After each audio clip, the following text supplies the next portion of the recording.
you see that? Yeah, very. O son of Adam, I was hungry and you did not feed me.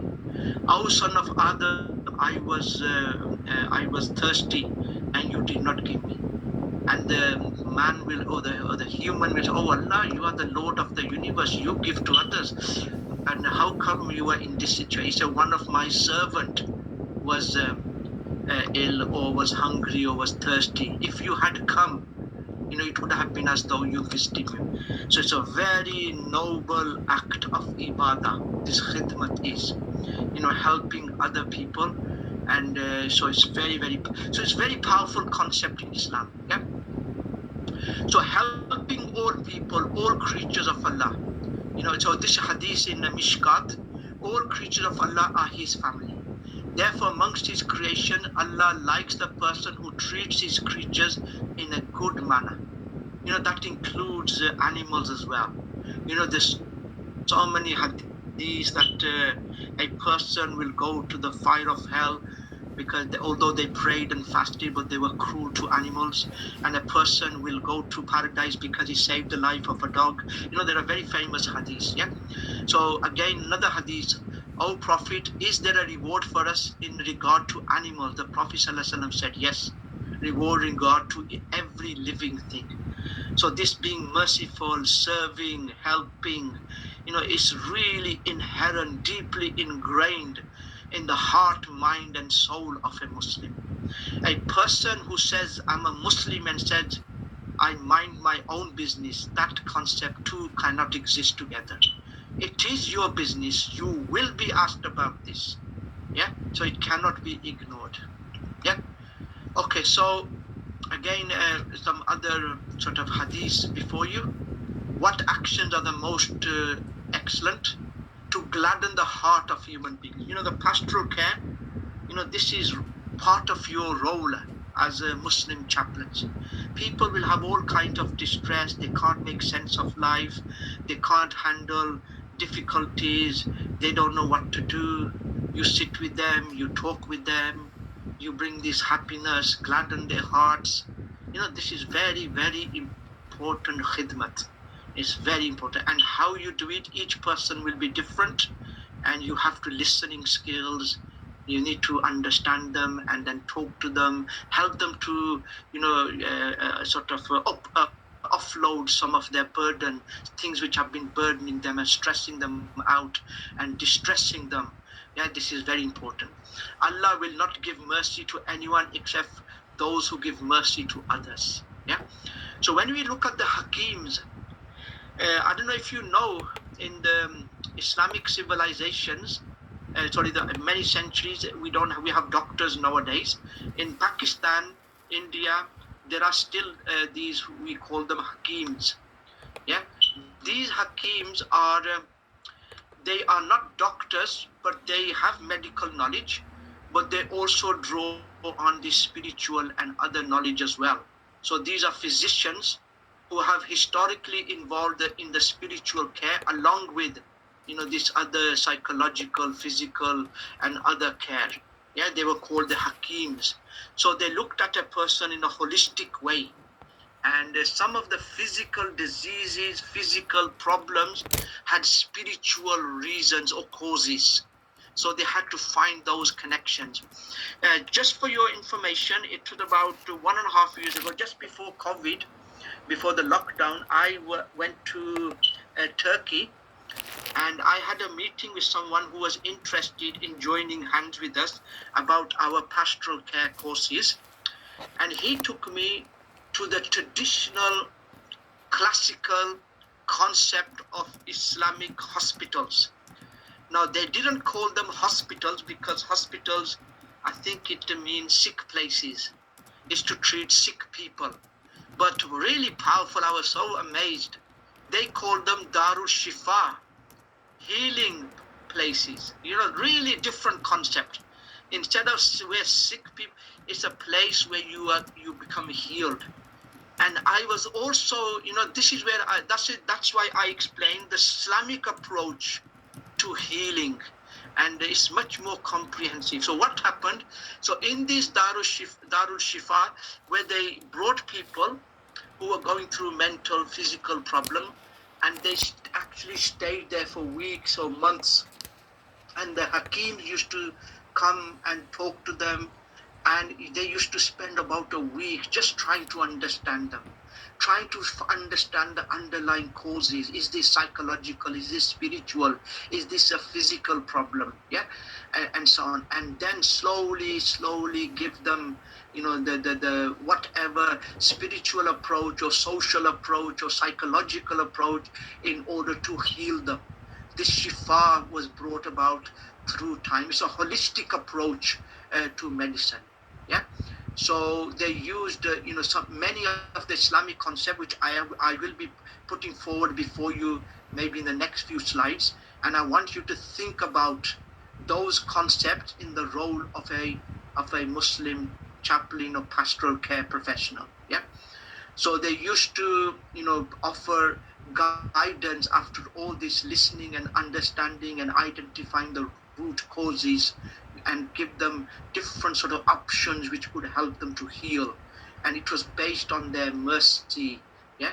So Islamic care founded on the principles of Islah, the heart. These spiritual problems and a lot of psychological problems are rooted in spiritual.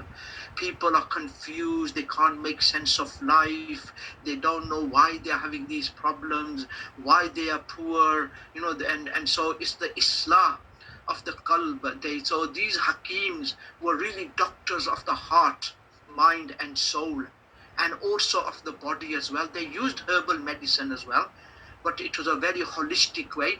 We unfortunately are losing a lot of that knowledge. So I did push a lot of our students, if you don't want to go and become doctors, this is another angle which we need Muslim, scholars to work in. Yeah, so it's important. Okay, I'll move on. Now I will come back to these. So we've looked at Khalifa, we've looked at shepherd, we looked at what is righteousness, we looked at what is khidmat. Yeah, so all, and then a number of hadiths about khidmat. Now I want to pause here and just look at the concept of dawah, and then how I relate dawah to khidmat. That's what I'm trying to do, so that you can use all these concepts in your everyday work. Yeah. So my first question I want to ask you, what do you understand by dawah? What do you understand by dawah? My understanding is of dawah is to calling people back to deen, back to Allah subhanahu wa ta'ala. Okay, what is a deen?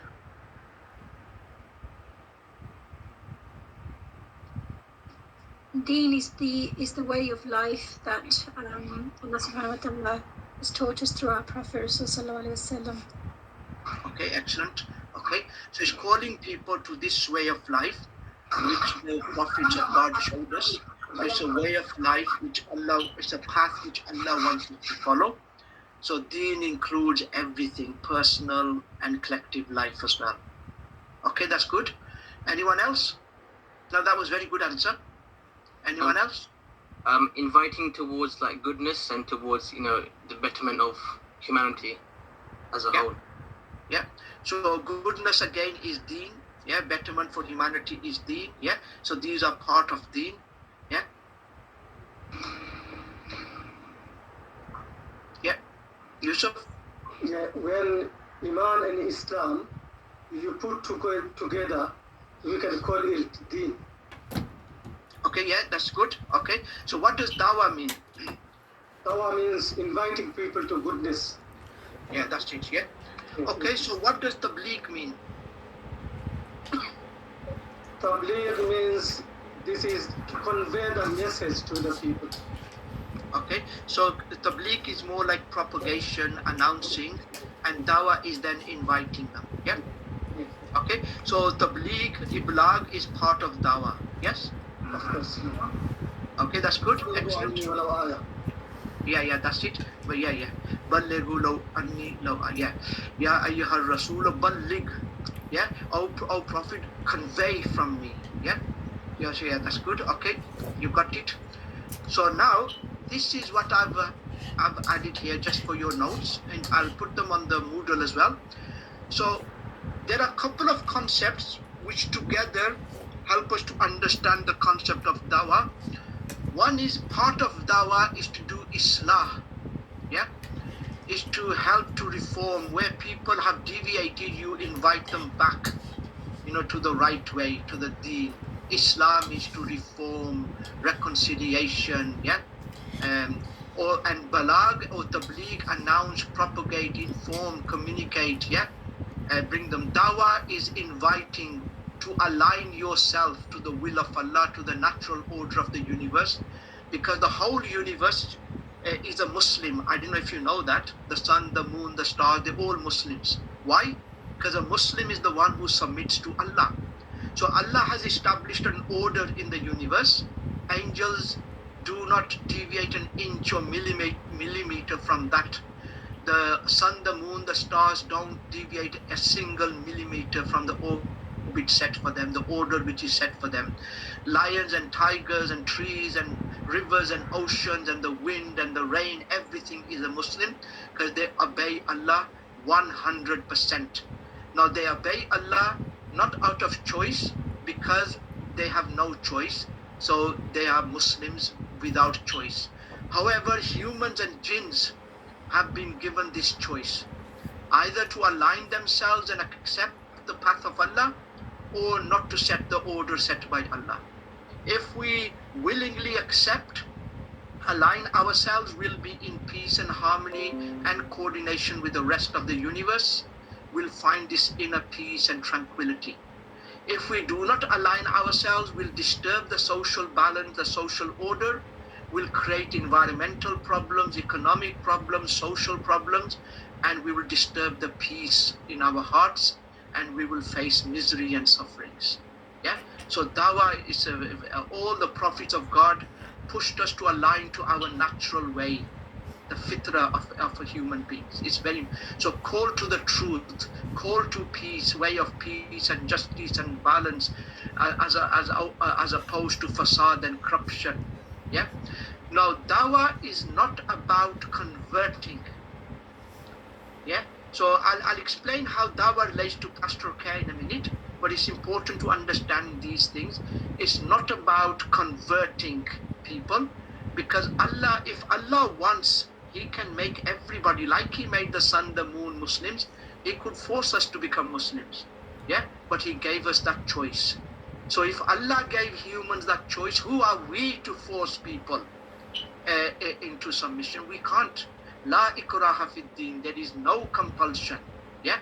So it's very important. We can share, we can appeal to the heart, mind, and soul. Yeah. But we cannot force anybody into. So yeah. So I hope that this has given you understanding. Yeah.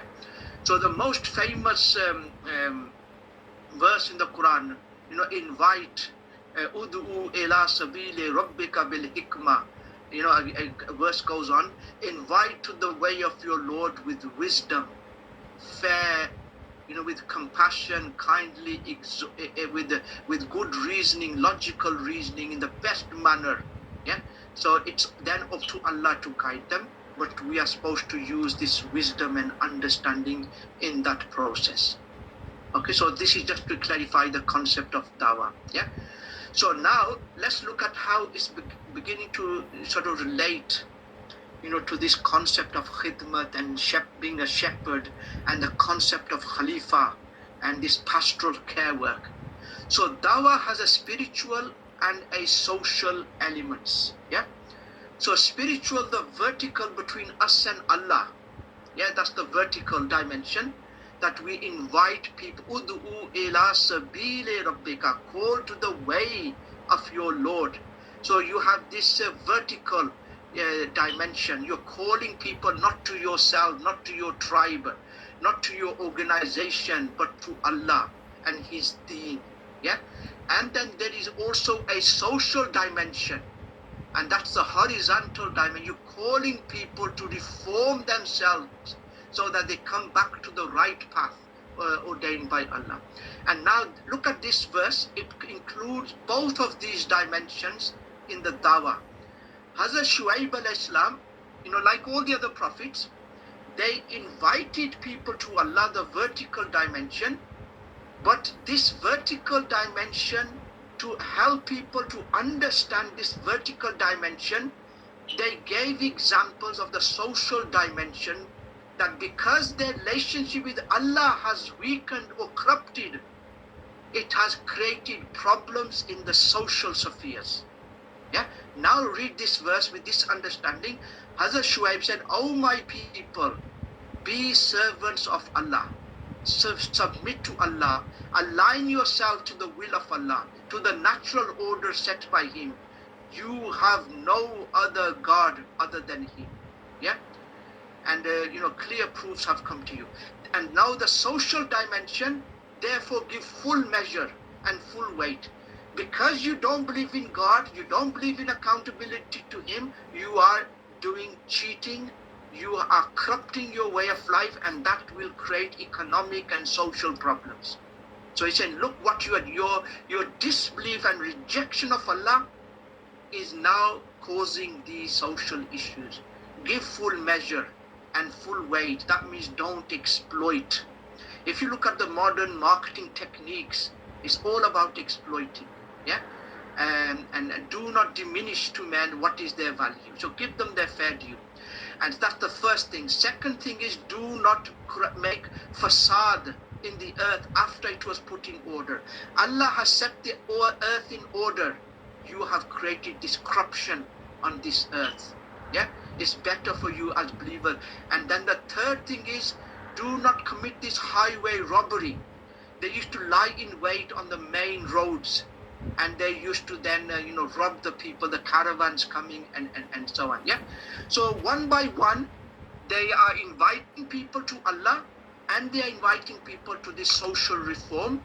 Both of them together are part of dawah. Now, if you connect this concept to pastoral care, you'll begin to see that when we get distress, when we get depression, the Hakim has to look at, is there some kind of deviation of the heart, of the qalb, so that the qalb needs to be reformed as a part of the healing process. Yeah.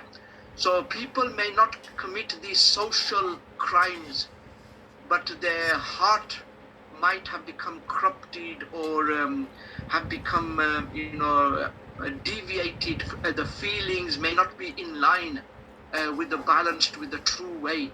So the Hakim has to then, part of his dawah work in spiritual care, has to, understand what is going on in the heart, so that the hearts could be brought back to the balance, to the proper, path again, so that they can restore, this inner peace and tranquility to the hearts. Yeah. So dawah is an invitation to Allah. Yeah. It provides the limits, that dawah is not about converting or forcing people. You should use wisdom and fairness. Yeah. And it's multi-dimensional. You calling people to Allah by pointing out some of the crimes which are committed. And you read the Quran, you'll begin to see, 25 prophets of Allah are mentioned in the Quran. You'll begin to see these two and other dimensions in an integrated way are being presented in the verses of the Quran. Yeah. So, helping people in this spiritual crisis as well. So it may not be material, social problem. There could be inner spiritual. This is where now here is an exercise for you. So I've given you some examples: Khalifa, shepherd, bir, khidmat, and dawah. How these concepts can be applied to pastoral care. Now I want you to look at these other concepts and give me one example, each one of you, how this can help you in your pastoral care work. Iman, so bringing the hearts back to Iman, to taqwa, to tawakkul, tawbah, shukr, sabr, istiqamah, rahmah, maghfirah, and so on. Yeah. So I'll give you a few minutes. Do your brainstorming. Write 1 or 2 words against each of those concepts. Can you see the slide still? Yeah. Are you able to see my slide? Yeah. Yeah. Yes.